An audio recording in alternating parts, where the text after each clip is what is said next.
நேத்து பாப்பாவுக்கு 11ஆம் நாள். சரி அவளுக்கு பிடிச்ச மாதிரி சிம்பிளா செஞ்சு கொடுக்கலாம் அப்படின்னு பூரி, புட்டு, கேசரி இதெல்லாம் செஞ்சிருந்தேன். பூரிக்கு வந்து உருளைக்கிழங்கும் பட்டாணியும் போட்டு குருமா தான் வச்சிருந்தேன். இந்த குருமா எல்லாத்துக்குமே நல்லா இருக்கும். இட்லி, தோசை, பூரி, சப்பாத்திக்கு நல்லா தான் இருக்கும். இந்த குருமா வந்து நான் குக்கர்ல அப்படியே ஃபுல்லாவே தாளிச்சு கொட்டி விசில் விட்டு வச்சிருந்தேன்.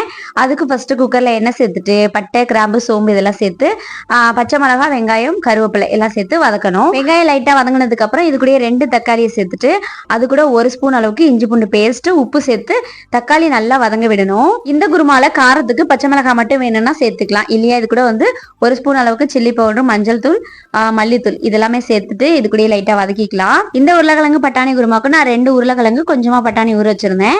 உருளைக்கிழங்க தோல் நீக்கிட்டு நல்லா கட் பண்ணி இது கூட சேர்த்துட்டு ஊற வச்சு வடிகட்டின பட்டாணி இது கூட சேர்த்து குருமாவுக்கு தேங்காய் அரைப்புக்கு தேங்காய் கூட கொஞ்சமா பெருஞ்சீரகம், சோம்பு, பொட்டுக்கல்ல, கொஞ்சம் கசகசா இதை சேர்த்து நேவா அரைச்சி அதையுமே சேர்த்துட்டு எந்த அளவுக்கு தண்ணி வேணுமோ அதையும் சேர்த்து குக்கரை மூடி ஒரு 3 விசில் விட்டா போதும். சூப்பரா உருளைக்கிழங்கு குருமா ரெடி ஆயிடும். நான் இப்படிதான் செஞ்சிருந்தேன். நீங்களும் இந்த மாதிரி ட்ரை பண்ணி பாருங்க. நம்ம வீடியோ பிடிச்சிருந்தா லைக் அண்ட் சப்ஸ்கிரைப் பண்ணிக்கோங்க.